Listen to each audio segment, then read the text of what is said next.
So we'll continue. Now we will begin with audit report. So this audit report chapter mainly divided into essay 700, 701, 705, 706. Mainly these are the things which are related to the report. Along with that, there is one more standard called as 710, which we will discuss in addition. So along these standards, we have to discuss one more standard called as 570 along with 299 to complete this entire audit report chapter. Along with these standards, there is some other regulatory requirements. That is section 143 of Companies Act, which is there. So this 143 again having some multiple subsections. One of the subsection is very important one is 143.11, in which we have to discuss cargo. So once we complete all these standards, sections and regulatory requirements, then we are done with this audit report chapter. So to begin with SS 700, first one is audit report. See, what is audit report? We in the earlier video we discussed that the primary objective of the auditor is to issue an audit report or obtain the reasonable assurance and issue the audit report that financial statements are free from material misstatement and they are as per AFRS. Now when I say they has to issue audit report, which standard is governing the issuance of audit report? Some of the other way they should be having the power to issue a report. So that powers are given under this standard. The first standard is 700 that says that forming an opinion and reporting on the financial statement. You should compulsory form an opinion. You do the audit, you verify the financial statements, everything you do. Once you do it, you form the opinion in your mind. Yes, you are come to understand conclusion that yes, true and fair, not true and fair, AFR followed, AFR not followed. You form an opinion, and once you form an opinion, then you go for reporting on financial statements. Not financial information, it is financial statement. In the audit essay 200 also we discussed. Audit, that is audit expression of an opinion on the financial statements, but not audit. That is objective of the audit. We discussed that. So, along with this SS 700, even section 145 of the Companies Act, not given reference here, I am just giving you the reference. It is a duty of the auditor to sign the audit report. Sir, when I say duty of the auditor to sign the audit report, first of all he has to prepare the audit report, then only he can sign it. He can't sign it on a A4 sheet paper. That is why it is a duty to form an opinion and report on the financial statements and sign it. So SS 700 mainly deals with auditor's responsibility to form the opinion on the financial statements. And then it also deals with what is the form and what should be the content of the audit report. 700 mainly deals with those things. So the objective of 700, see, objective of 200 we discussed, that is totally different. Now it is 700 objective. 700 objective is tells that he should form an opinion on FS based on evaluation of conclusions drawn from the audit evidence obtained. The moment you get the evidence, based on that you come to some common conclusion, based on which you form an opinion. And whenever you form an opinion, that opinion should be expressed through a written report. I can't give an oral report. I can't give an oral opinion. I have to compulsorily give the written report. So when do I say auditor has a reasonable assurance? Because unless until we get the reasonable assurance, unless until I obtain the reasonable assurance, I can't tell that I can express an opinion, or I can't express what? Audit report. That is why whenever auditor is concluded that he has obtained all the sufficient appropriate audit evidence, along with that, okay, wait one second. Auditor has to form an opinion on whether the financial statements are free from material misstatement. When he understands that everything is free from material misstatement, that misstatement may be due to fraud or maybe error. And he has taken into account three things. He has obtained the sufficient and appropriate audit evidence, and wherever the uncorrected misstatements are there, either individually or in aggregate, they are material,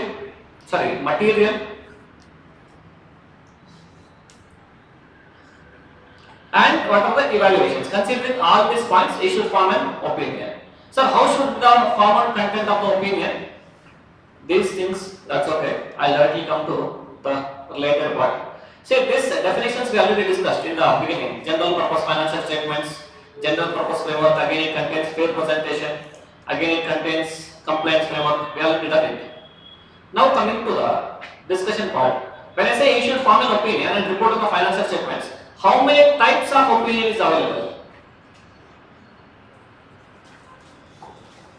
Types of opinion that auditor can form. There are mainly two broad categories of opinion that an auditor can form in his audit. The first type of opinion is unmodified opinion and modified opinion.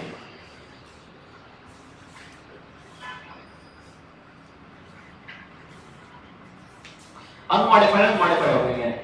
So what is, when I say the word modified opinion, he will modify either of the three ways. ಈ ಮೂರರಲ್ಲಿ ಯಾವುದು ಒಂದು category modify ಮಾಡ್ತಾನೆ. One of the three categories. Whenever you want to modify, either you modify to qualify or adverse or disclaimer of opinion. Disclaimer of opinion. See, whenever you decide that everything is not free from material misstatement or AFRF, financial statements are not as per AFRF, then you have to issue compulsory modified opinion. But that modification depends on what type of modification? Depends on mainly two things. Two things. One is regarded as materiality and pervasiveness.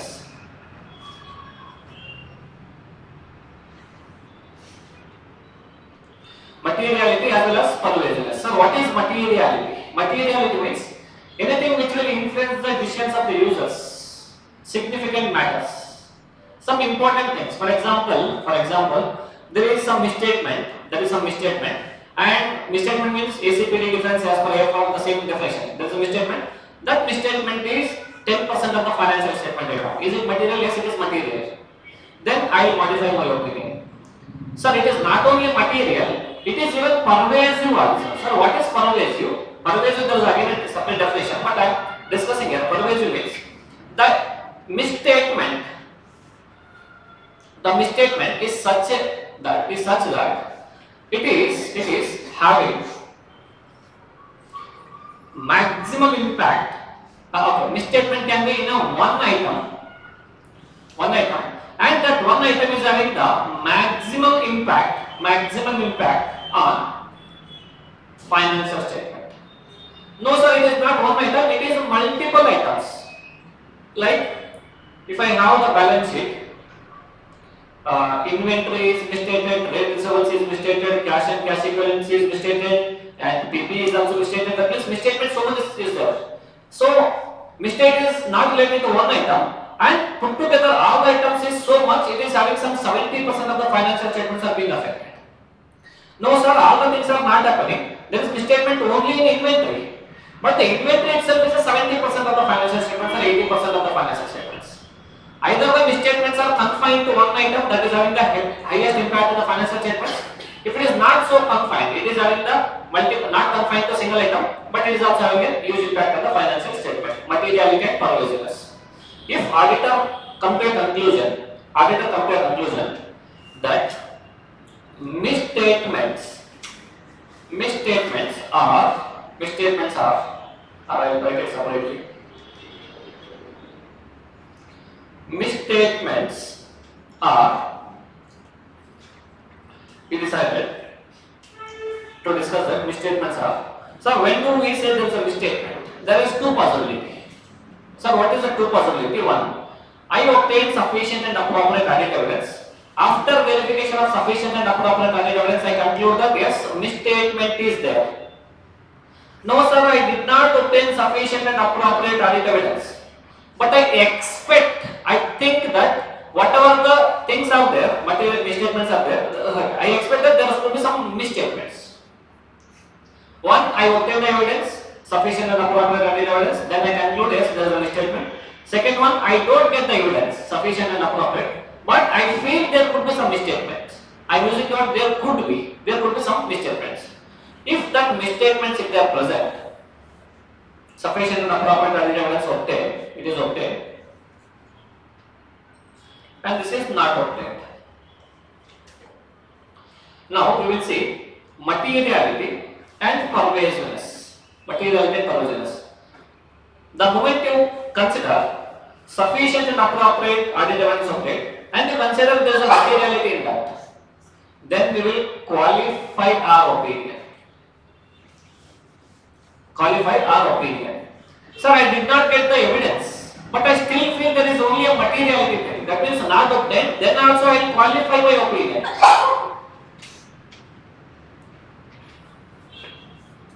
Qualify my opinion. Sir, I got the evidence. I feel it is material as well as pervasive. Then I go for adverse opinion. Sir, I did not get the evidence, but I feel the possible misstatements could be material and pervasive. Then I go for disclaimer of opinion. Disclaimer of opinion. Sir, what is this qualify of opinion, the adverse opinion, disclaimer of opinion? In simple terms, I will just discuss. Whenever auditor is having obtained sufficient and appropriate audit evidence and concludes that the misstatements, either individually or aggregate, are material but not pervasive to the financial statements. I am talking about the qualification of opinion. Qualified opinion. Second category of qualified opinion is auditor have not obtained sufficient and appropriate audit evidence but concludes that possible misstatements, not misstatements, it is possible misstatements could be material as well as pervasive. Sorry, material but not pervasive to the financial statements. Then it can be qualified opinion. Sir, what if the second part, adverse and disclaimer of opinion? The first part of the qualified opinion is what? You obtain the evidence, only material but not pervasive. Now again you obtain the opinion, so that is material as well as pervasive, either individually or aggregate. Then you call it as adverse opinion. You express an adverse opinion. No sir, I did not get the opinion. That is second part of the qualified report. I did not get the evidence, sufficient and appropriate evidence, but I conclude that possible misstatements could be material but not pervasive. Then I go for qualified opinion. If I conclude misstatements are material and pervasive, then disclaimer of opinion. See, disclaimer of opinion is not a type of opinion. Disclaimer of opinion is a type of not giving an opinion. I am not giving an opinion. I am disclaiming my opinion. See here, I am not getting the majority of the evidences to verify the financial statements of items. Because of which I am not going to give my opinion. Either I will resign it, either I will give disclaimer of opinion. Now, coming back. So this is the types of opinion. Forms of opinion are modified opinion and unmodified opinion. This is unlikely to come in the examination. So when the auditor concludes based on the audit evidence obtained, that means he obtained the evidence, the financial statements are as a whole are not free from material misstatement or not able to get evidence to conclude that the financial statements as a whole are free from material misstatement. First category, you got the evidence, conclude it is not free. Second category is you did not get the evidence, so that you can conclude it is free from material misstatement. That is also case is there. Under both the cases, he shall modify the opinion as per 705. Modify the opinion as per 705. Sir, what are the types of modification? We just now saw that qualified, adverse and disclaimer of opinion. What is unmodified opinion? He shall express unmodified opinion when auditor concludes that FS are prepared in all material respects in accordance with the AFRF. That means he complied AFRF, he complied considered materiality, considered everything is correct, perfect. Then I will go for unmodified opinion. Whenever you are expressing an unmodified opinion, generally the words present fairly are true and fair. Use true and fair. It will be used when you tell me. When in case of only fair presentation framework, in case of compliance framework, this true and fair will not come. This true and fair will not come. That is unmodified opinion. Now comes the important part in the audit report. What is the content? Content of audit report. Formal content of audit report. See, audit report is divided into some 15-16 items. The first item of audit report division is the title. The title. Second one is addressee.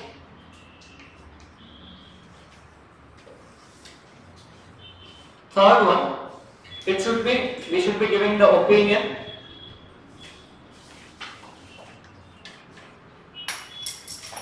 Fourth one, what is the basis for opinion?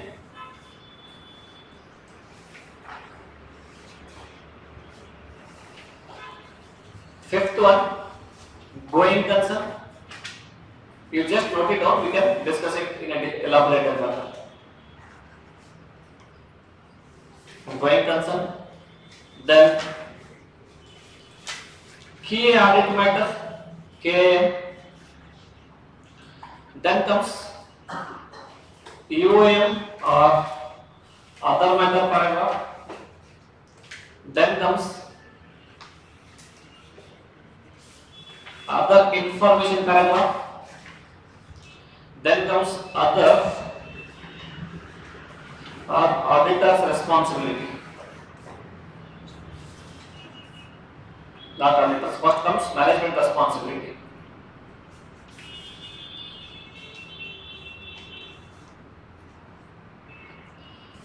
Then comes auditor's responsibility.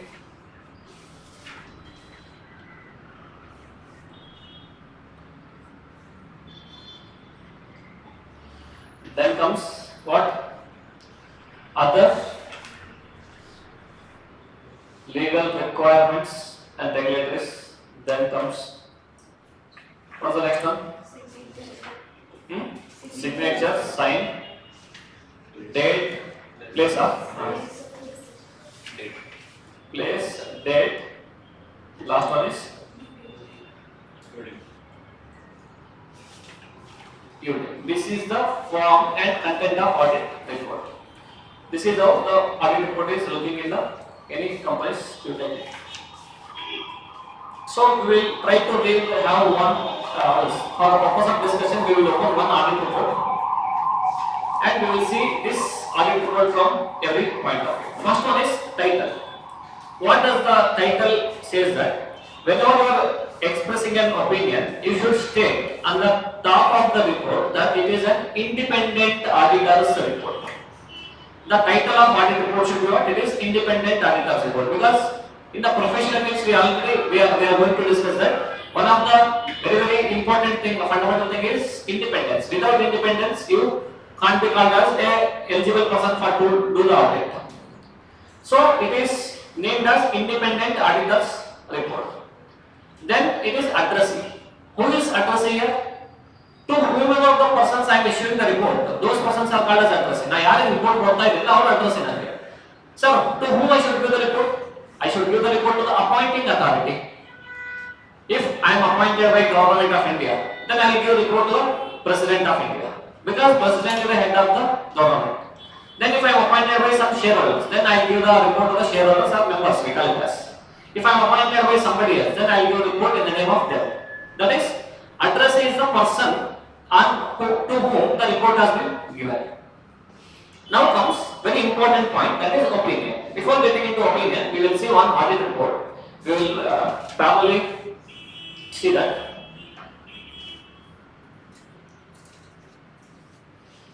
We will see the audit report of Infosys.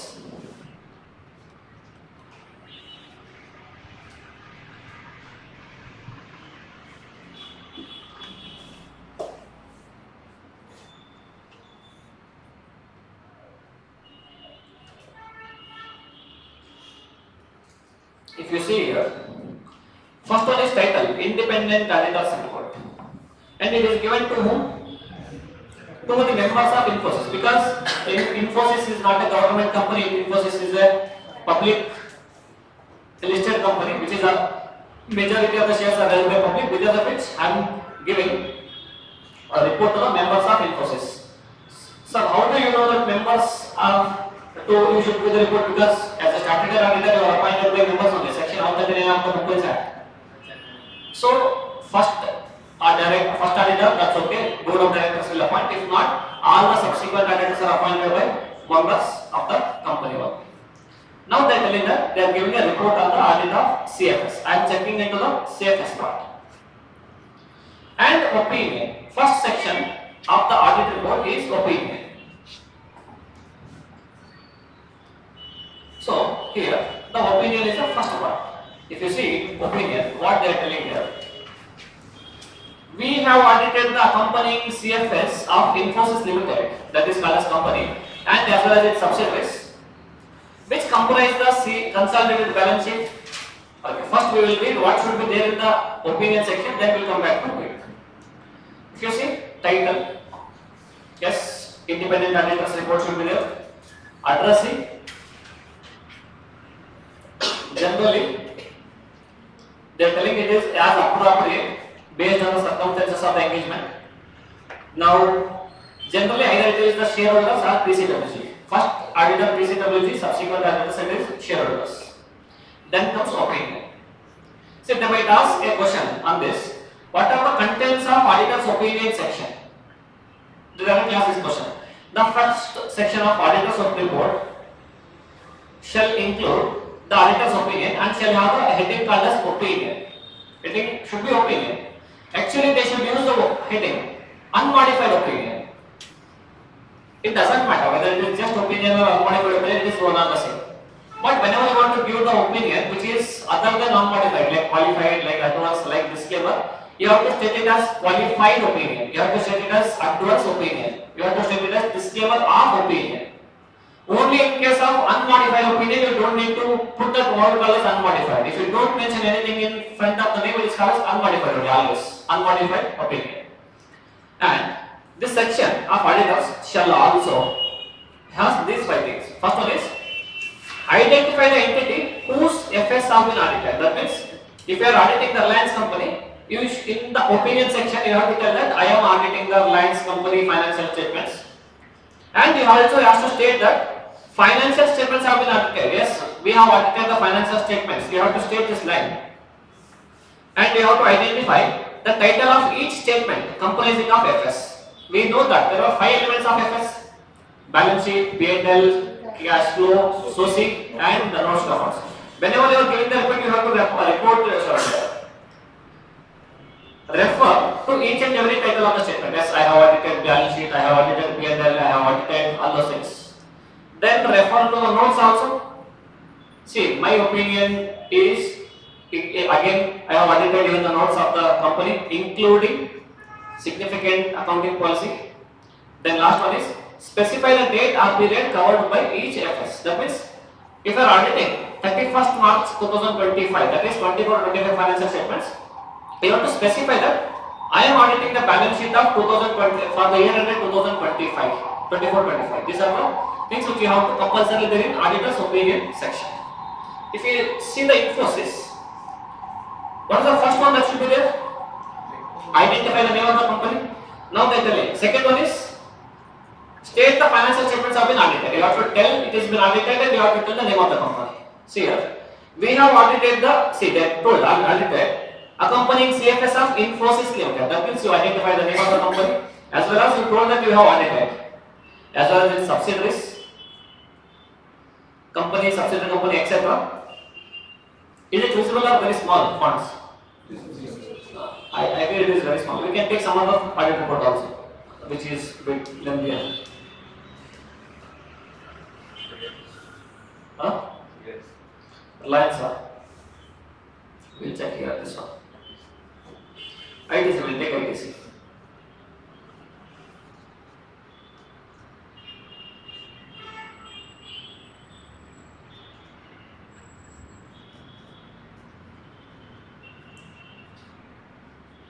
This is okay. So again, independent auditors report, members of ITC, and they are giving opinion.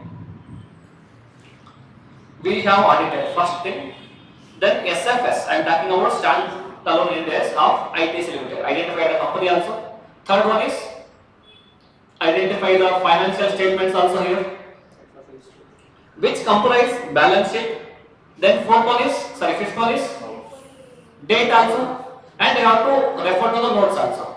Financial statement elements, notes and date. All the three things are to be there. Now, balance sheet, P&L, cash flow, SOC, along the notes for the year ended 31st March 2024. All the 5 elements are being referred here, including summary of material accounting policies and other explanatory information also. We have audited all the 6. This is what you have to tell that. After stating it in the audit report opinion, then you have to give your opinion, because objective of the audit is to express your opinion. But before expression, you have to state that on which financial statements you are expressing your opinion. That is why the first paragraph is there. Once that is completed, you have to tell opinion based on the information explanation given to us. Everything is required by Companies Act 2013. So required, give a true and fair view in conformity with the accounting principles generally accepted in India, GAAP. That means they use the word true and fair here automatically. It means what type of financial statement they have verified. GPFS financial statements, which are using fair presentation framework. Because under compliance framework, this true and fair words will not come. Only present fairly words will come, not true and fair. As at 31st March 24, and everything is state of affairs of the company as a performance. P&L profit includes in our OCA its cash flow and changes in equity for the year ended 31st March 2024.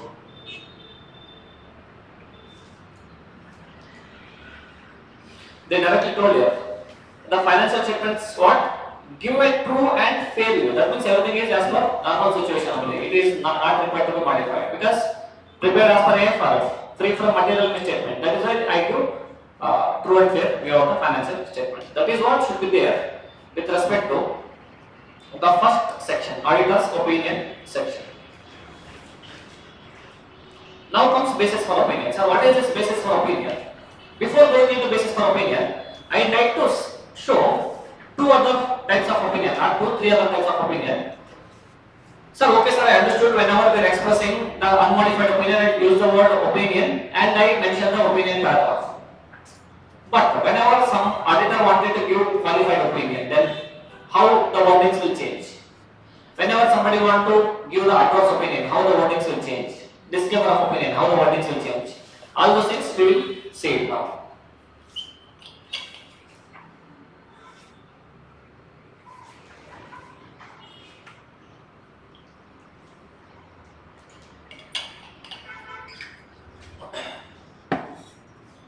I'll just go through the highlight of that. Before that, whenever you change the wanted to give a qualified opinion, the heading will immediately change from opinion to qualified opinion. Adverse opinion, disclaimer of opinion, the heading only automatically will change.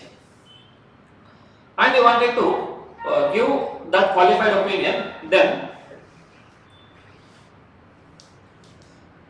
you have to state that we have audited everything, financial statements of everything, whatever it is told as per the audit, but our opinion is qualified. That means everything is true and fair except 1, 2, 3, 4, 5. Some points you have to give it. That is what we call as qualified opinion. Except the things which are stated here, everything is true and fair. When we express the qualified opinion, it is material but not pervasive. That means some 10-20% is there. When it is pervasive as well as material, then it is highest amount of the financial statements are affected. Then don't tell that 98 all the things are true and fair except 90% of the financial statements. Then what the hell did you tell? You have to tell that only 10% is wrong, 90% is right. But you are telling in the right, indirect manner. Nothing is correct. If you tell the word, everything is true and fair except 95% of the financial statement. Then what? Only the formats. This line is the only line. It is just in the format part, not the content part. That is why we have to tell that nothing is in accordance with the applicable financial reporting framework, because of which we don't express our unmodified opinion. We express a qualified opinion. Disclaimer, when do we express? Whenever we feel that materiality, pervasive, both could be there and I am not obtaining the sufficient appropriate practicalities. Then I don't even give the opinion also. I am not giving the opinion on the financial statements. unless until I get the evidence. So qualified opinion are like, look at the heading. They directly changed it to qualified opinion. In that qualified opinion, all these things will be same there. So same 5 points. So they are telling, based on the opinion, information and according to the expression given to us, every financial statement give the information required by Companies Act, manner so required. Look at the language. Except for the impact of the material stated in qualified opinion, basis for qualified opinion. Whatever I have stated here, basis for qualified opinion, except that everything is true and fair. And that is for 31st March 20. That is 2 years, 3 years back. What is that basis for opinion? We will see it later. One, we will see adverse opinion, then we will proceed further. See, all these data are available in the public domain. If you want, you can get access to those things. The heading also changed to adverse opinion instead of opinion. And first paragraph is same, there is nothing changed. Here, only one line I want to tell is, based on the information everything, manner so required, the final statement does not give a true and fair view in conformity with the index. They directly tell that nothing is true and fair. When I say nothing is true and fair, something is very serious allegations are there, or maybe serious irregularities are there in the company. But if you look at the qualified list to tell that everything is true and fair except 1, 2, 3, 4, 5, some list given. And if you look at the disclaimer of opinion,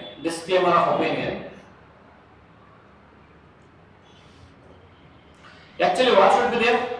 Independent auditor's report, members. After that what should be there? Opinion is only not there. Basis for opinion is also there. Management responsibility are there. But opinion they wrote somewhere.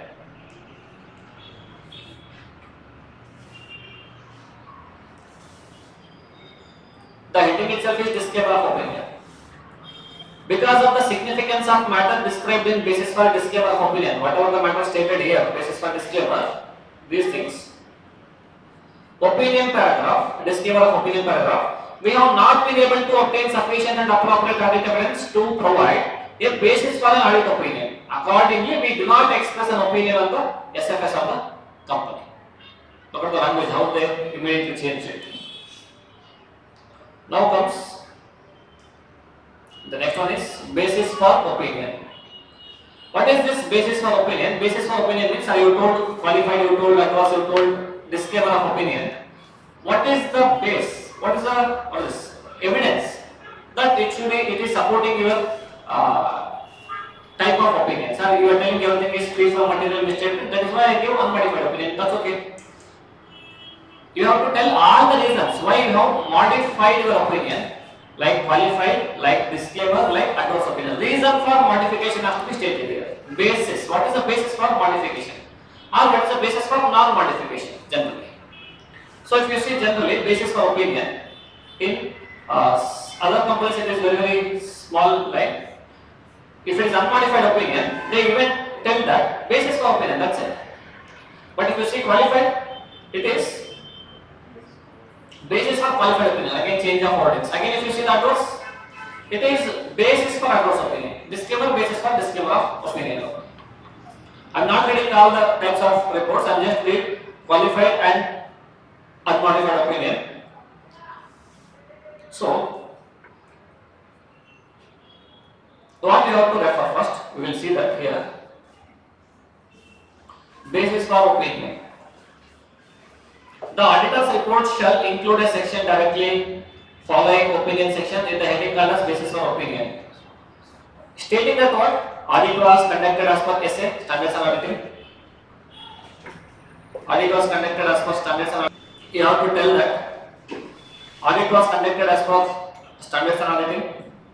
And if you want, you can refer to the sections also, stating that my responsibilities are as per standards and auditing. You have to state it. Then you have to include a statement that auditor is independent and he is compliant with the ethical requirements relating to the audit. Everything is being complied and he has fulfilled. And he believes that the audit evidence, whatever he has obtained, that is sufficient and appropriate so that he can give his opinion. If auditor feels all these things, then he can go for giving the opinion, and he has to state all these things as basis for opinion. If you see here, we conducted our audit as per standards audit of standard NDS in accordance with standards and auditing, in accordance with SA, as well as 14310. And our responsibility section has to be given. They gave described in auditor's responsibility for audit of SFS. They told if you want to know our responsibility, go and refer that section, auditor responsibility. And we are independent of the company as per code of ethics issued by ICAI. And we met all the ethical requirements for the purpose of doing the audit. So we have fulfilled our ethical responsibility in accordance with these requirements and code of ethics, and we believe that audit evidence is sufficient and appropriate so that I can express my opinion on standalone India's financial statements. You just have to give the base. Yes sir, because of these reasons I felt everything is true and fair, and I expressed unmodified, modified, qualified, those types of opinion. I am not reading the opinion section again, like going to the main report again. It will take some time unnecessarily. This time only I will say. Just now we read ITC, we can go for qualified also. They tell that we conducted audit in accordance with SA plus 14310. Our responsibility are given under audit responsibility section. Our responsibility is given under auditor's responsibility section. So our responsibility is given under auditor's responsibility section. Then we are independent of the group. Again, we complied with ethical requirements issued by ICAI,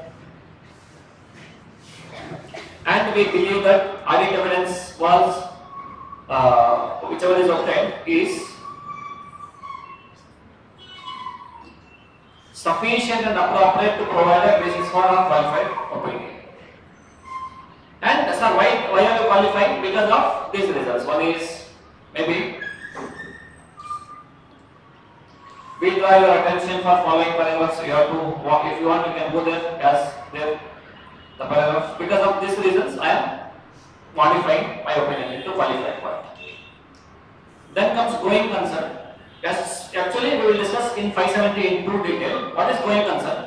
Whenever I am doing the audit of the financial statements, there is a fundamental accounting assumption that all the financial statements have to be prepared on the going concern basis.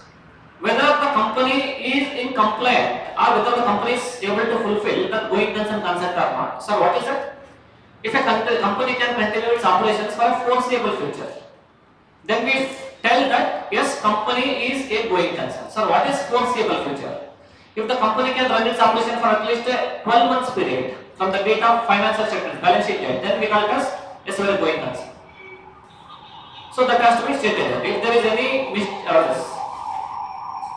situation that cast entity's ability to continue as going concern, then I have to do that in a going concern. See, just because I give the going concern paragraph in the audit report, it does not mean that I am modifying my opinion. I am giving unmodified opinion only, but I am telling that you please be careful with respect to this part. When we go to 570, we will discuss that in detail. Then key audit matters. What is key audit matter? Again, we will discuss 701 that. In that. Key audit matters are, see, there are two things. One is key audit matter, one is emphasis of matter.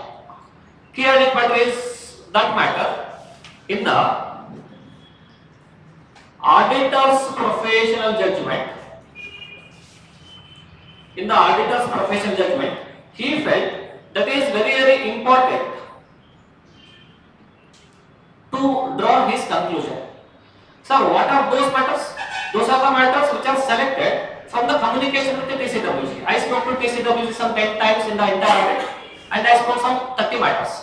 Out of those 30 matters which is communicated with TCWG, I felt some 13 matters are very, very important. That is why I open a key audit matter and I put those matters here. What is the type of matter? What is the problem? What could be the problem? What could be the solution? Auditor's response. So that has to be given in key audit matter. Emphasis of matter means Emphasis of matter means whenever you see some matters which are repetitive for you as auditor, but users feel that is important. For the users that is important, but not for the auditors. If the auditor feels it is important for the audit, then key audit matter. If the auditor feels that it is important for users understanding to take the decision, then that comes under EOM matter, emphasis of matter. So,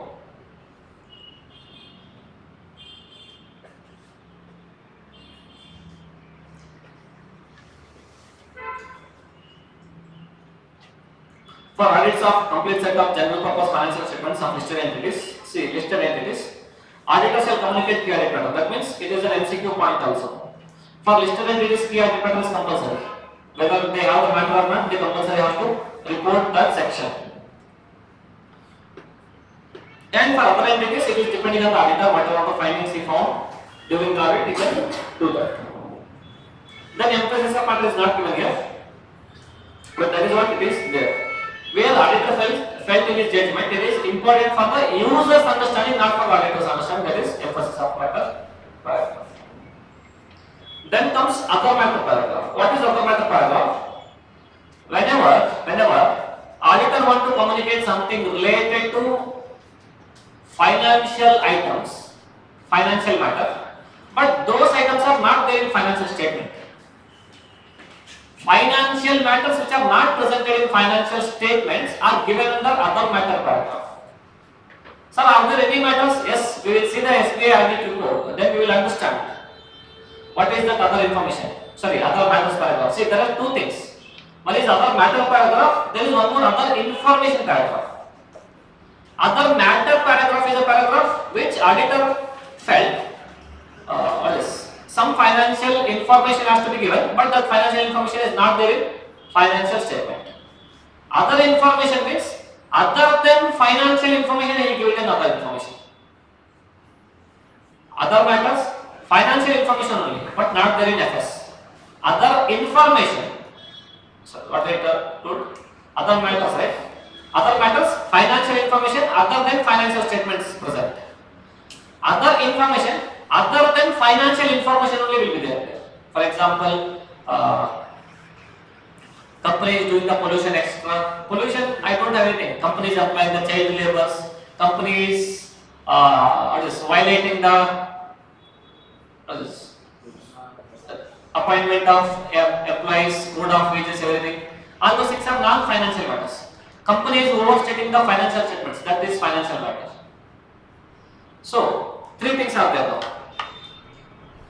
Key audit matter, EOM and OM, that is emphasis of matter and other matter paragraph, and OI, other information. Key audit matter, auditor felt for audit, it is important for his audit for himself. EOM, auditor felt it is important not for as an auditor, it is important for users to understand the financial statement. Other matter, all the financial matters other than financial statements matter has to be given under other matter. Any matter which is other than financials are given under other information paragraph. These are the four classifications of things which are required to be done. So, for example, I open the SBI annual report now.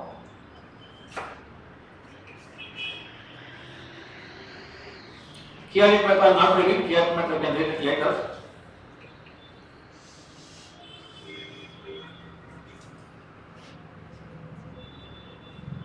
Or let me read one or two things. Key audit matters, all those things. Anyway, those things we will discuss again when we go to the respective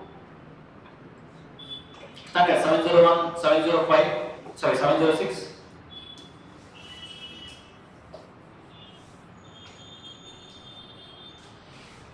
See, if you see here, independent auditors report to President of India because it is a government company. So President only should be given. Then they give opinion, basis for opinion. I am not reading that. Key audit matter. See there. These are the matters that in our professional judgment were of most significance. Significance means important. In our audit of the standalone financial statements for the year ended March 31st, 2024, we felt that is important in our audit. ನಮಗೆ important ಆಗಿರೋದು ನಾವು key audit matter ಒಳಗೆ ಹಾಕ್ತೇವೆ. These matters are addressed in the context of our audit of SFS as a whole and in forming the opinion on thereof. And we do not provide separate opinion on these matters. See, I am just telling that it is important. It does not mean that I am giving my opinion.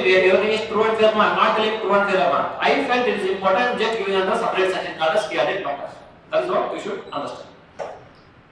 What are the key audit matters? There are many matters. Classification of advance income recognition, etc. I am not reading. This is matter and how the matter was addressed in our audit. That is what it has to be given. So next one is audit responsibility. We will see it later. Now I want to discuss other matter paragraph. What does other matter paragraph should consist of? All the matters which are related to finance but not there in financial statements. So we did not audit the FS or information of 6034 branch including 35 foreign branch included in the SFS of the bank whose FS or financial information reflect total assets of 23 lakh crores. That means financial related information but that is not there in our financial statements. Non-financial SFS already that is there in CFS as of 31st March 2024 and total revenue of 1,77,712 crore rupees for the year ended on that date.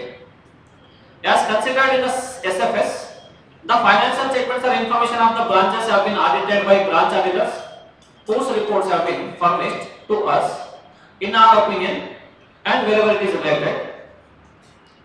Amounts and disclosures A and B are based, whatever I disclosed it, based solely on the report of such branch auditor. Now our audit report will just I believed them. I believed in the audit report and I included in financial statement. So you don't ask me regarding any questions regarding those things because I just believed on their audit report. When I say their audit report, they are also chartered accountant, they are also subjected to CA codes, regulations, other things are there. Because I am a person who are not subjected to do the audit, I did not do the audit. It is audited by somebody, this is what the asset value, this is what the revenue value, turnover, everything. You please take care. Other information paragraph generally will not be there in every report. See, it is not there. So, key audit matter is done. Other information means other matter is also not there. Other matter is also not there. EOM and OM. Emphasis of matter and other matter is not given here. They directly give other information that is as per SS 720. Then comes, we will discuss that later.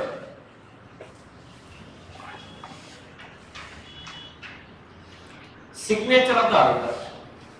What is signature of the auditor? Whenever you do the audit, you have to compulsorily sign the audit report. When I say you have to compulsorily sign the audit report, now who are you? Sir, I am an auditor. Which auditor? Sir, I am a firm who is appointed by the company. No, sir, I am an individual who is appointed by the company. Because as per section 139 of Companies Act, either an individual can be appointed as an auditor or firm or including LLP can be appointed as an auditor. If I am an individual considered I appointed as an auditor, then immediately I will tell that for Veeraj and I will put my membership number and sign it and I will wind it up. But just consider, I am appointed, but I have a firm called as Veeraj VP and Co. Now two partners are there. Now whenever the company appoints an auditor, company appoints firm as an auditor, not me as an auditor. Either I can also do or one of my colleagues also can do the audit. Now what should I do? It should be signed in the name of firm, in the name of one partner on behalf of the firm. Firm ಪರವಾಗಿ sign ಮಾಡ್ತಾ ಇದೆ. You are not the authority. If you see here, this is SBI. See, for SBI, maximum auditors are 12. They appointed 12 auditors. In terms of audit report of event date, first they appointed CA Veeraj and Co LLP, chartered accountants, FRN number, firm registration number, and audited by Chirag Bakshi, partner membership number and during the generated. That means when it is audited by a firm, signed on the name of firm, but signed by one individual partner on the name of firm. If it is in individual capacity, it is not their individual capacity. It will be like CA Aditya, partner will write it is like proprietor, because partner is for partnership firm, proprietor and union. This is what the signature will be there. On top of that, they sign it. This is what the signature. Then comes place of signature. What do you mean by place of signature? Which place you have to put as place of signature in case of audit report? Wherever you are signing your audit report, for example, you are in a Mumbai office, you have an office in Mumbai, you have come to Bangalore to do the audit of Infosys company. Now Infosys company is there in Bangalore. If you prepare the entire audit report in Bangalore and sign here only, you have to state that Bangalore as a place of signature. No sir, I do the audit, I take the report to go to my Mumbai office and I sign there, then you write it as Mumbai. Wherever you sign your audit report, you have to put that place as audit report place. It is ordinarily the city where the audit report is signed, when you are signing it. Then date of audit report. What is date of audit report? What date you put on audit report? They tell that an auditor can put any date on the audit report, but not before obtaining reasonable assurance and that audit evidence he has convinced that audit evidence was sufficient and appropriate audit evidence he has obtained to form the opinion. Sir, I am still doing the audit. Now we are on consider, for example, consider April 25th. My audit will go till May 20th. In May 20th audit taken. But what happened is, I wanted to put the signature date of 20th of April itself. They tell that on 20th of April, did you complete your audit? No. If you did not complete your audit, did you obtain the sufficient and appropriate audit evidence? No, evidence can be obtained only after doing the audit. Did you, because of non-availability of evidence, did you get your opinion? No sir, I have to do the audit, get the evidence, then form an opinion. All those things are not done, right? Then don't date your audit report. You have to preserve the date, or you can use any date, not before obtaining sufficient and appropriate audit evidence regarding the financial statements. Sir, I got SAE today. Yes, you can date it today. Sir, tomorrow I am going to get. Today? No. Maybe go for tomorrow, day after tomorrow, like, why you can proceed for the date of signature. It is like, audit report shall be dated no earlier than date on which auditor obtains sufficient and appropriate audit evidence, so that he bases his opinion on the FS. Evidence sigovargu yavattu audit report date ಮಾಡಬೇಕು. Date is a English term, not you don't go for your personal date. What sufficient you should get? Evidence that everything has been prepared as per required AFRF, and those with the recognized authority have asserted or taken responsibility of the financial statement. You remember the timeline which we discussed in the class? Year end over, financial statements are prepared, board meeting conducted, board approval is happening. I think. I'll check that. What was the page number? 187.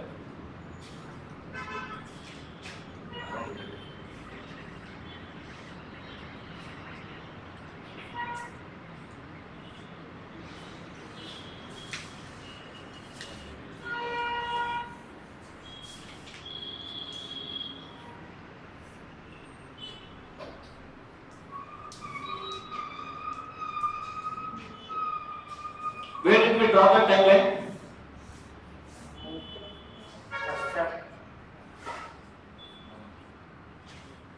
Check your material. Is there any choice of method?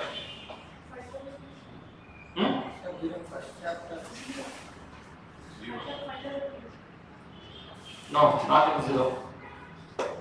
Maybe I have gone in that place, but not while discussing that part.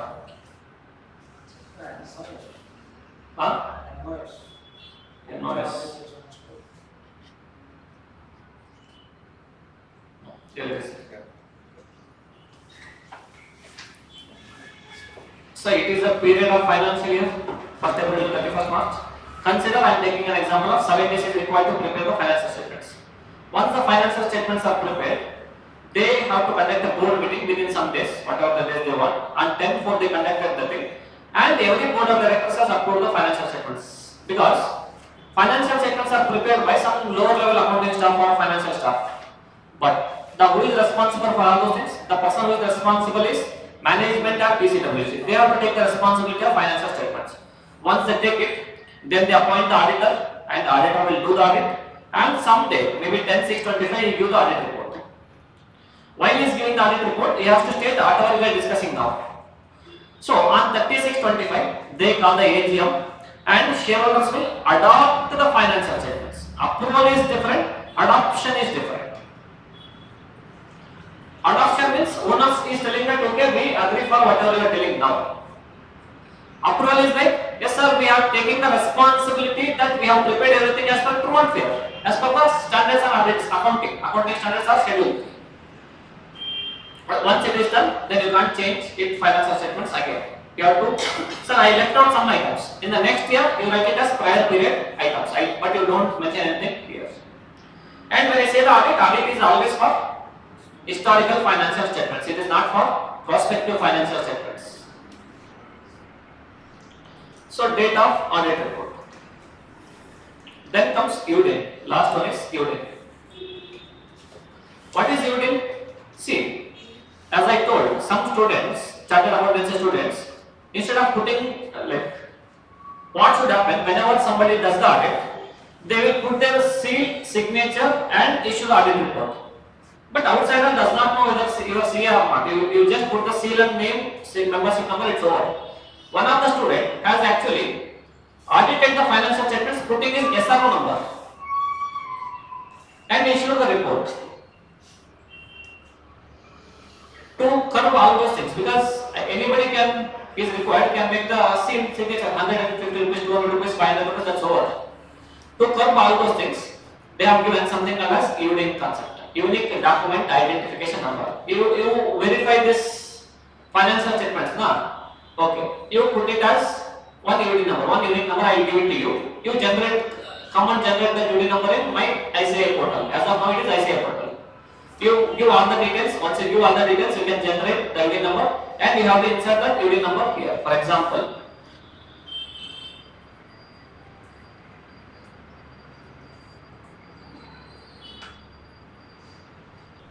if you see here, this is ITC Audit Report. It is signed. They appointed one company, SRBC and Co LLP. They are chartered accountant. They have firm registration number, and it is signed by Arvind Sethi, who is a partner. His membership number is 89802, and he has generated UD. So UD number, it is a 21-digit alphanumeric code. It is generally denoted. If you want to verify whether the signature is proper or not, in regular class we do the thing, but I am not doing that here. There is a portal called as ICAI-aligned.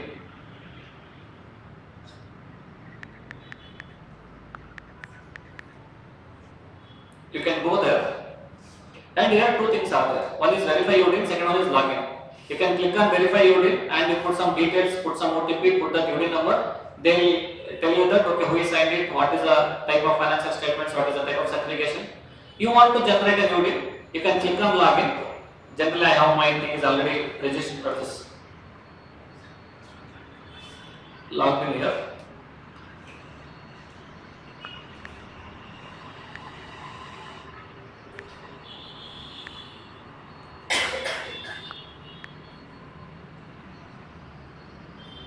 So this is how this looks, and you have to decide for which firm. This is my firm, Veeraj Go.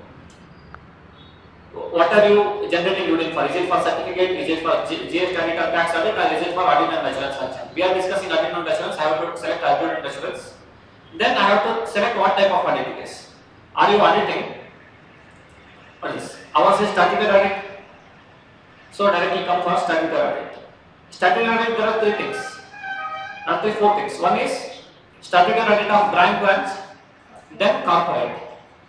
Again, corporate branch or non-corporate. For example, partnership firm. That is what other than corporate. If I select corporate statutory audit, then I have to select under which act we are doing that. Companies Act, 2013 Banking Regulation Act. I have to select those things. Put some details, all those things. I have to enter the details, span everything. Send OTP. If I send the OTP, immediately I will be generated with an QD number. And when I get the QD number, I have to put the QD number here, and I have to give this report to the users of the financial statement, so that it makes an authenticity that it is from a genuine chartered accountant, not a fake one. So to curb all those things, they are telling that to curb the malpractices, the Professional Development Committee (ICAI) has implemented an innovative concept called as unique document identification number, and it is mandatory from 1st April 2019. It is compulsory that any person who is on a full-time practice, mainly into practice, has to generate UDIN for all the certificate work attested as well, certified as well as attested by him without fail. This is with respect to those things. Now we are left with three things here.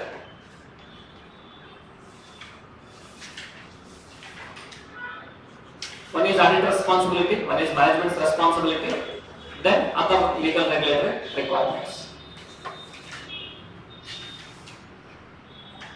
Now responsibility for the financial statements.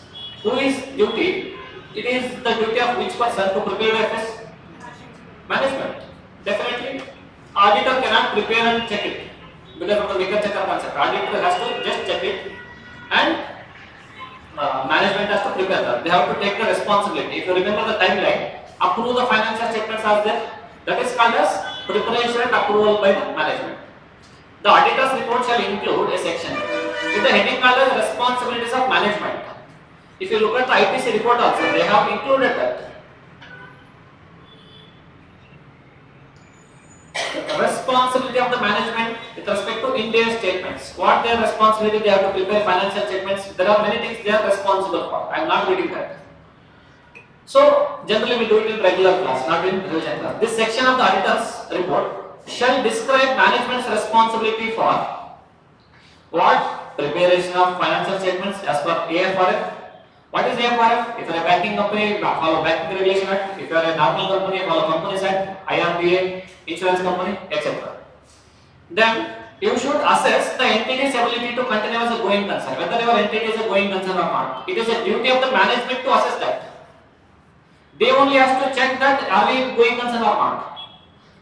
Because there are two requirements. One is as per accountancy, that is fundamental accounting assumption, and provided it is a company, I am assuming company, one of the features of the company is also going concern, perpetual succession. In law we discussed that. So you have to assess as an entity. Whether entity is correctly assessed or not, auditor has to check it. Assessment is by entity, checking is by auditor. And they also even state in the audit report that oversight of the financial reporting process. What is it? See, management will not prepare the financial statements. Some or this accounting department or finance department will prepare, but they have to take the responsibility, stating that yes, we have oversight. That means having overview of all the financial statements, everything is true and fair. That is what we are giving the thing. So section of audit reports shall also identify those responsible for the oversight of the financial reporting process. When those responsible for such oversight are different from the management, in case heading of the section also refers to the TCWG. That means if management and TCWG are different and TCWG is involved in preparation of approval of the financial statement, they have to do that. This is management's responsibility section. They have to tell that it is the responsibility of them to prepare the financial statements as per AFRF. Then they have to tell that they have to prepare financial statements as per going concern basis. And third one, they have to tell that they are having oversight of all the financial reporting process. All the three things have to be compulsory there in the management responsibility in the audit report part. After that, auditor also has to include his responsibility part. What is the responsibility of the auditor? Conducting an audit, expressing an opinion as per the respected standards, and he has to get the evidence, sufficient and appropriate, reasonable assurance has to be given, all those things are there. So they tell that auditor's responsibility section for the audit of financial statement. This section of the auditor's report shall state the objectives of the auditor are, you get the reasonable assurance. First you get the assurance stating what? Every part of the financial statements whole, free from material misstatement. Sir, what? Is it due to fraud? Is it due to error? No, anything it can be there. But everything has to be free from material misstatement. And issue an auditor's report that includes the auditor's opinion. You obtain the assurance, everything is free from material misstatement. Once you are okay with that assurance, then you go and issue the audit report. What is reasonable assurance? The auditor has to tell that. See, there is one concept called as SF530. We will discuss in the further classes. What they tell that auditor, yesterday also we discussed, because of the inherent limitations, timeliness as well as costs involved in the doing the audit, auditor cannot verify all the 100% of transaction. When he can't verify, we call it as audit sampling. Because of the sampling of audit, where he is verifying only part of the financial statements, he tells that my assurance, whatever I got, from only the verified items, not from the unverified items. That is why I am having some high level of assurance, but not 100% assurance, but not absolute assurance. So he has to tell them reasonable assurance is high level of assurance, but not a guarantee or absolute assurance. Guarantee means absolute assurance. And he has to tell that whenever I say financial statements are there, that can be mistaken either because of the fraud or because of the error or because of anything. So what is material as per auditor depends from company to company, he has to tell that. And what is materiality, he also has to give the definition in the description. This is the part of auditor's responsibility section.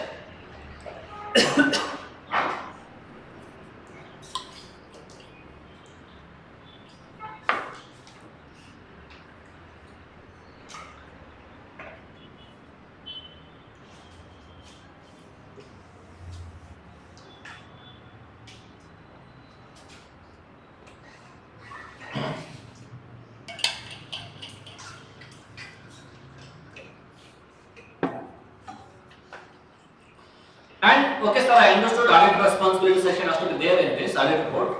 But where can you mention that auditor's responsibility section? They tell that there are three ways of telling what is your responsibility. There are three ways of telling what is your responsibility. What is your responsibility and where you have to tell. First one is, if you look at the ITC report, audit report, auditor's responsibility for audit of the SFS of the company. They directly gave in the body of audit report itself. You can just body of audit report. And there is one more option is, either you can put it in a separate paper and attach it to the audit report at the end. We call it as annexing to the audit report. Our third category is, see, because we are chartered accountants, we are governed by ICAI. Whenever I say independence, objectivity, professional competence, due care, all those requirements are given by ICAI only. If we are allowed, we can place that link in the audit report stating that our auditor's responsibilities as per the responsibilities defined under this regulatory body. For example, ICAI, the responsibilities are given under this link. You have to state it. There are three ways of telling the auditor's responsibility section. They can ask this also as for 3 marks question. Not that one, here it is there.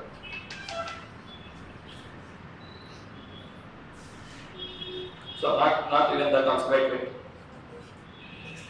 Next one, point number 10. Where can you put that location of description of auditor's responsibility for audit of financial statements? So generally that can be within the body, like part of that report only you keep it, or with an appendix. Appendix means attachment or annexure.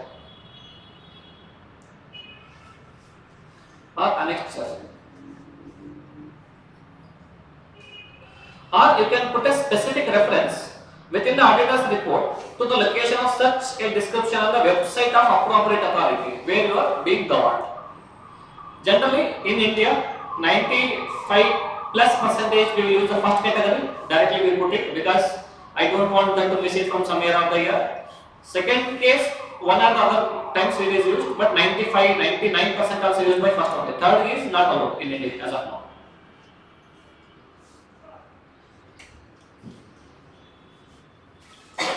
That is auditor's responsibility in the audit report part. Then comes other reporting responsibilities. What are other reporting responsibility? Along with whatever we discussed as per standards and auditing. See, whatever we discussed now, all those things as per standards and auditing. Some 570 is telling something, 720 is telling something, 701, 706, 705, multiple standards are telling something.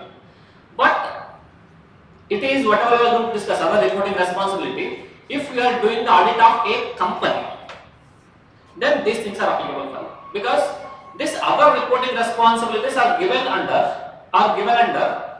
Companies Act 2013.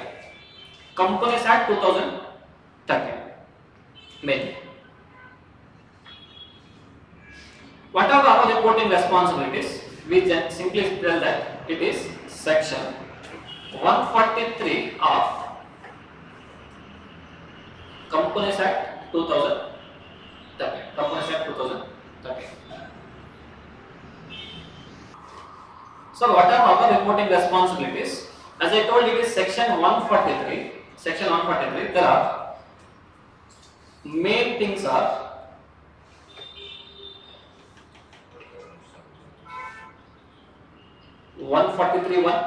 there are 6 items to be reported by the auditor. Sorry, 6 items to be inquired by the auditor, not reported. There is 143.3 where there are some 9-10 items which are to be reported, inquired and reported by the auditor. There is something called as 143.11 which we mainly call it as cargo, and there is something called as 143.12, the fraud related part. If it is more than 1 crore rupees of fraud or less than 1 crore rupees of fraud, then you have to report it as per 143.12. So these are the reporting responsibilities of other legal and regulatory part.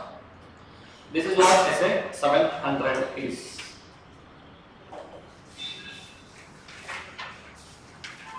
I will just highlight what we discussed in 705 also. We discussed some part of the 705. Modifications to the opinion of the independent auditor's report.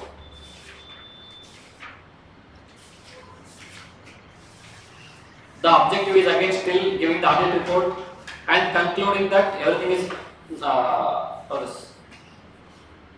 auditors shall modify in the following situation: when it is not free from material misstatement, and when he is unable to obtain sufficient appropriate evidence, but concludes whole or not free from material misstatement.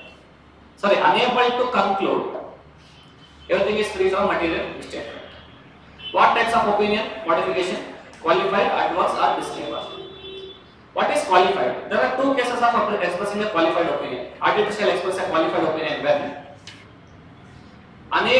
is obtained sufficient and appropriate and concludes that either individually or aggregate all the misstatements are material but not pervasive, or to the financial statements, are unable to obtain sufficient and appropriate audit evidence. Unable to obtain sufficient and appropriate audit evidence. But the auditor concludes that possible effects, because I did not get the evidence, I am thinking possible could be on the financial statements are material but not pervasive. I am still thinking that. Then I go for qualified opinion. Second is adverse opinion. What is adverse opinion? He shall express adverse opinion when obtained sufficient and appropriate audit evidence, concludes that misstatements either individually or in aggregate are both material and pervasive to the financial statements. If you look at the first part of the qualified, it is exactly same, but the difference here is first part of the qualified they are telling material but not pervasive. Here adverse is telling material and pervasive, remaining each and everything is same. What is pervasive? They have given here.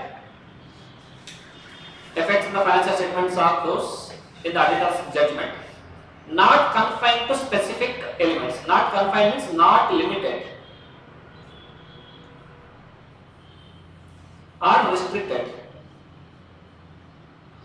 That means financial items, inventory is also misstated, assets also misstated, debtors also there, creditors also there, P&L, everything is misstated. And or if it is so confined, that means if it is so confined, that means only limited, maybe one item, two item, then that is representing a substantial portion of the financial statement. Substantial means what? I can call it as big portion, significant portion.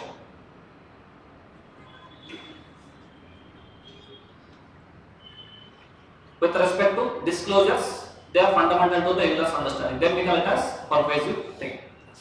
Now, when it is pervasive, when do we express the disclaimer of opinion? Whenever we tell disclaimer of opinion, they tell that he shall disclaim an opinion when the auditor is unable to obtain sufficient and appropriate audit evidence on which to base the opinion, and the auditor concludes that possible effects, because unable to obtain evidence, that is why possible effects of undetected misstatements could be both material and pervasive.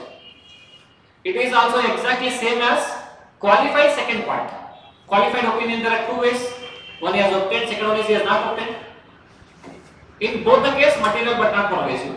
If he has obtained material plus pervasive, adverse. He did not obtain material plus pervasive, disclaimer of opinion. This is same as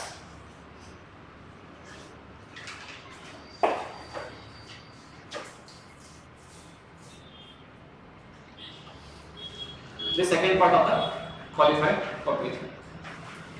Which is appropriate? It depends on auditor's judgment. It depends on what is the matter that is giving rise to modification.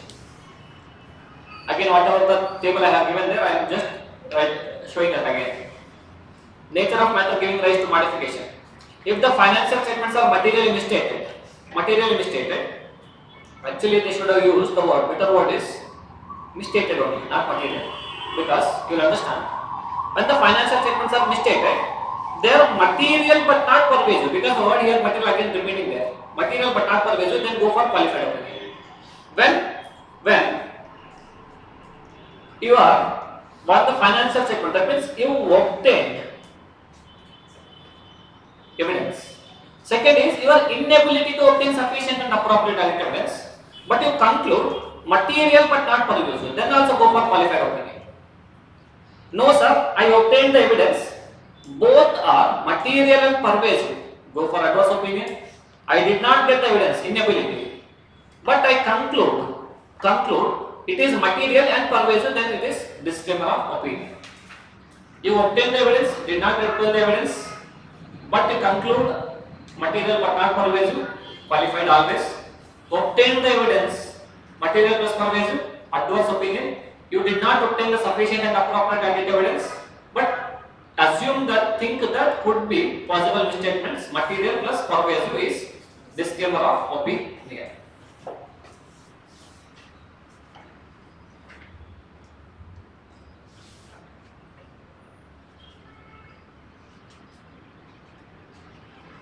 Almost 705 is done. This is also important. Today in the main regular class also I was discussing about this point. What is this point? Consider, I have already accepted the assignment. Assignment means engagement of the audit. But when I accepted the engagement, what is my objective? The report, give the report, obtain the reasonable assurance. Everything is free from material misstatement and prepared as per IFRS. After I accepted the assignment and engagement, they are telling that sir, I am not going to give the information for you. How you do the audit, I don't know. You can decide and you can give the report. That means management is imposing the limitations after the auditor has accepted the engagement. They are trying to limit it. Then that is leading to inability to obtain sufficient and appropriate audit evidence. Because they are putting some limitations, I am not able to get sufficient and appropriate audit evidence. And they are putting a limitation after acceptance of audit engagement. That is why what has to do. Then I have a procedure. Check. There are two concepts. One is management, second one is TCWG. Both are different. Management is middle level, TCWG is the top level. Now when management is imposing, the words they use is management is imposing. Management impose the limitation, don't worry. Go to the what is their father, mother, everybody, top level, TCWG. Talk to them. Sir, your management is not giving the evidence. How can I do the audit? If I don't get the evidence, I don't get the reasonable versions. If not, again, I am not able to give the report. Then, if they take the corrective action, that's okay. But what happens is, in mid-sized companies like our academy, where management is also them only, TCWG is also them only. That means all the TCWG is involved in management of the company only. Then to whom we are going to communicate? There is no use. Then try to obtain audit evidence by performing some alternative procedures. Go for 500, go for 501, go for 505, do some other type of activity, inspection, observation, everything. Not possible. Then think, check that. Is it material but not pervasive? Don't worry, qualify the opinion, no problem. But you feel it is material and can be pervasive also. Then don't do the disclaimer of opinion. Wait. Check, is there any possibility to resign from the engagement? Go away. If it is possible, immediately resign. If not possible, then go for disclaimer of opinion. So are there any things where there is limitations on withdrawal from engagement? Yes, there are so many things. Limited review, quarterly 1, quarterly 2, quarterly 3 statements which has to be filed. In semi-allowed it is there. I am not discussing that, but it is there. There is a limitation. You read it once.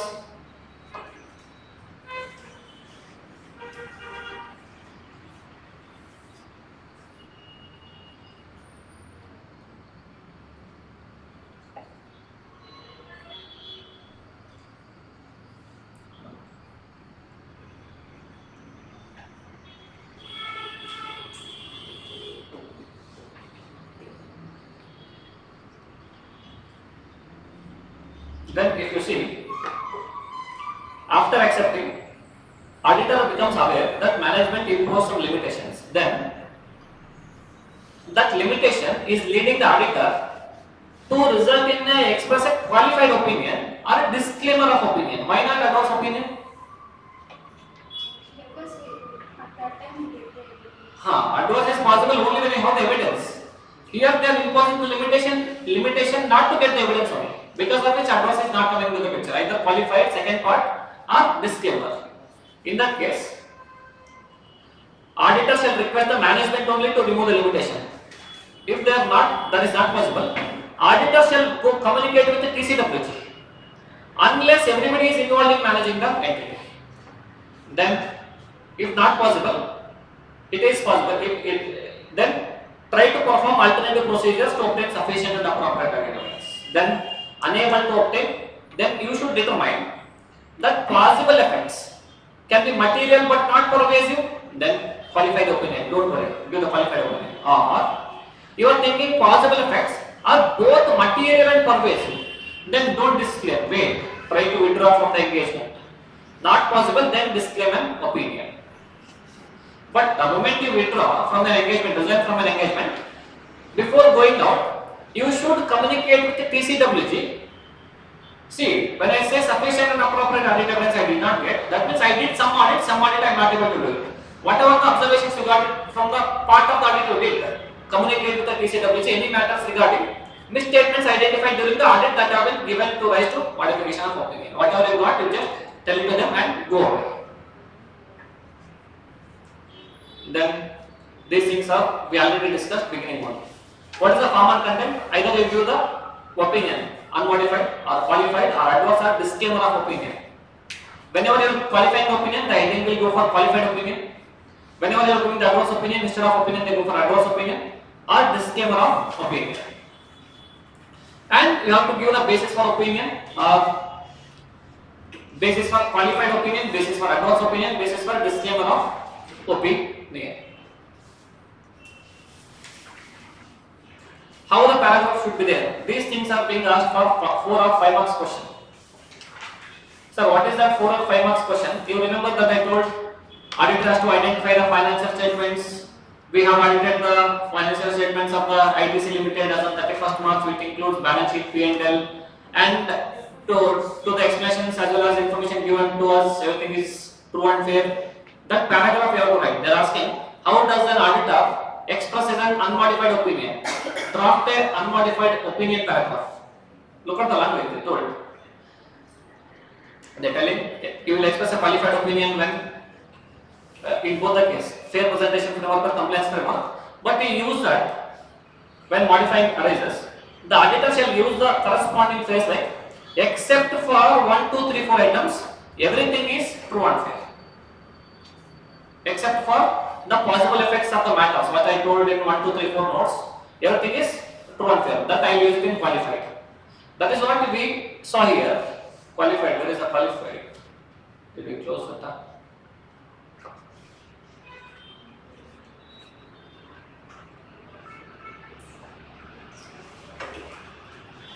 Except for impact on the matters referred in basis for qualified opinion, everything is given true and fair in conformity with the gap.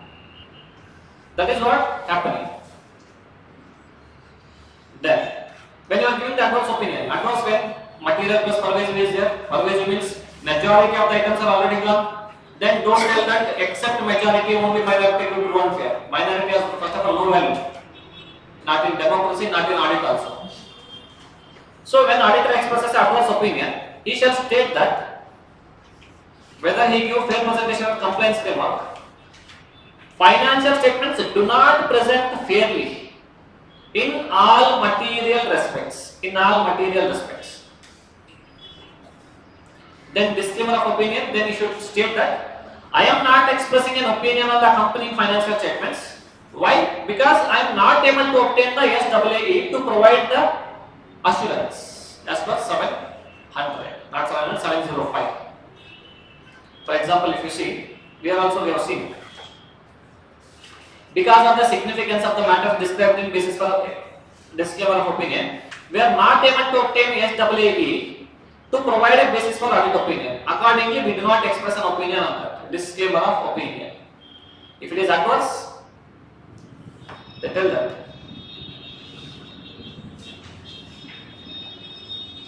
They tell directly here, nothing is as per AFR. In the manner so provided,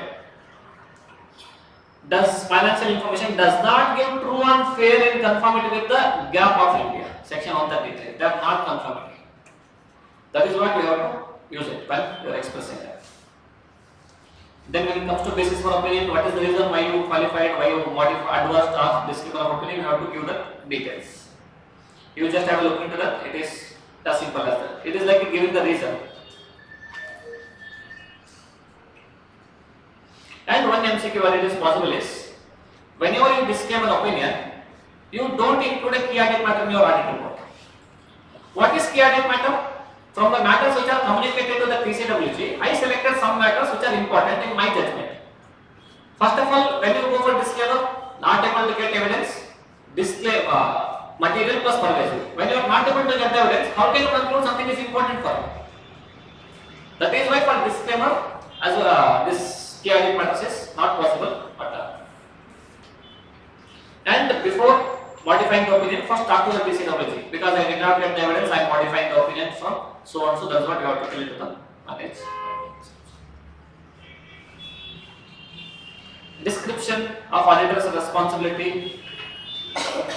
You have to tell that either what that they are complied with all the auditing standards, accounting standards, ethical requirement, and auditor's independence. Everything is being complied. They are not dependent on company. Professional ethics. You remember the same thing. You can go through that. There is not much difficulty. It is self-readable. So that we are done with 705. Then again we will continue with 701, 706, 710, 570, 299.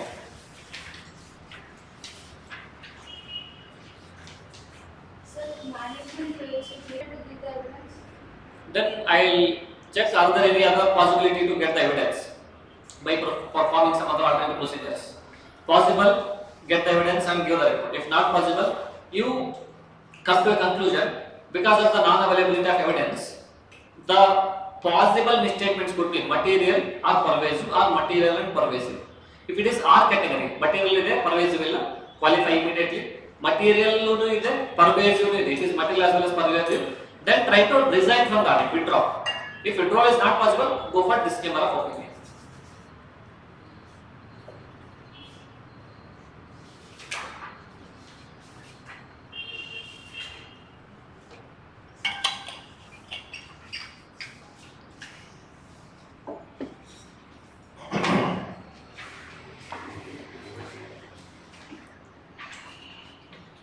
Understood 700 and 705 related part both are